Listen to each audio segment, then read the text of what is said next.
Just built you a beautiful dashboard, but it's completely useless. Here's the thing. Your agent doesn't know what happens to the output. After it leaves the chat, it made a choice. And that choice might just have broken your whole pipeline. When you're vibe coding, prompting your way through a workflow, your agent is filling in blanks. One of those blanks is format, JSON or HTML. And if you don't tell it, it guesses based on what sounds reasonable. JSON is structured data. Think of it like a form.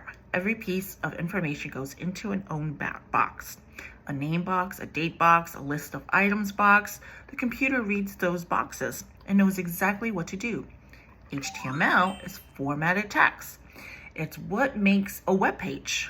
Headers, paragraphs, bolds, links, tables, or it renders by browsers. Here's the thing, they solve different problems. If you're asking Claude for something, you're going to put in another tool, a spreadsheet, maybe a database, a calendar app, Zapier, Airtable, Notion. Well, then JSON's your friend.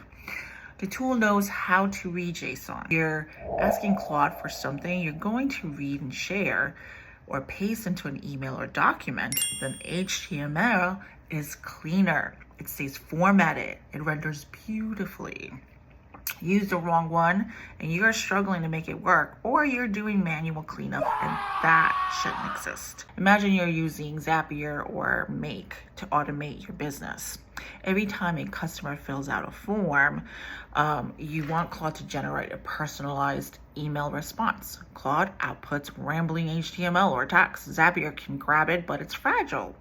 The format might shift, the tone might shift. You're always babysitting. If Claude outputs JSON, on the other hand, with fields like subject line, body, paragraph 2, closing, signature, whatever, Zapier knows exactly what to put where every time, same quality, no exceptions. The rule for JSON is ask for it whenever you plan to store the output, automate something with it, or compute it against other outputs.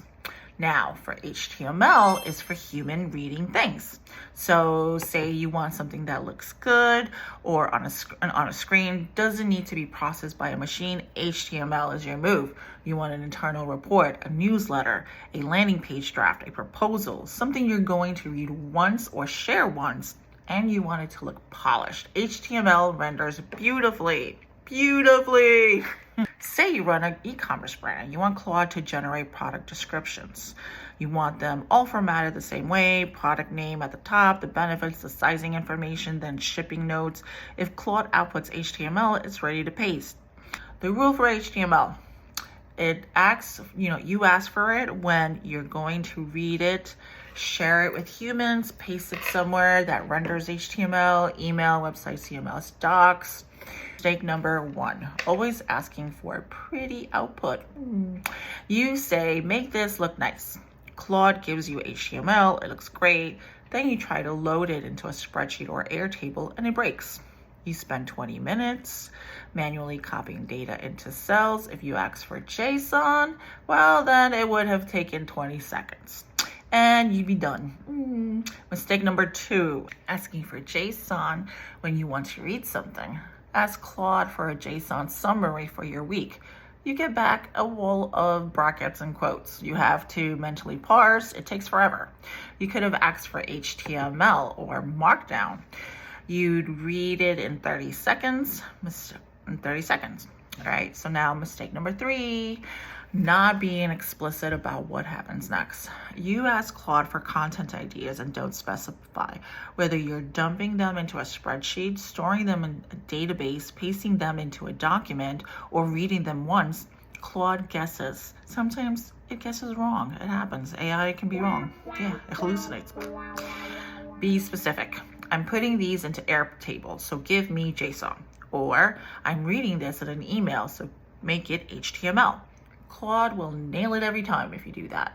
Okay, you know when to use each. Now here's to actually ask Claude. For JSON, generate a JSON object with these fields.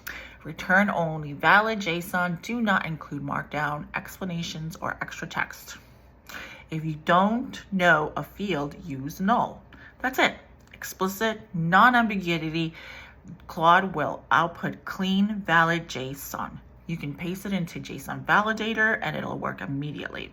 Now for HTML, create an HTML page. Use only these tags, H1, H2, P, whatever.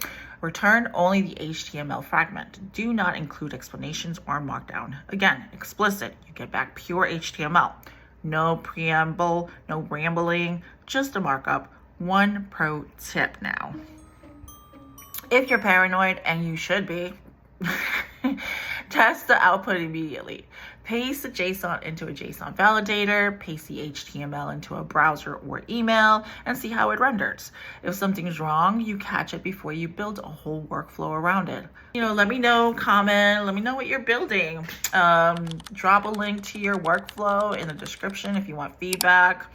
And if you're looking for someone to help you automate any part of your business, hey, I'm your girl. DM me. All right, I'm here to help.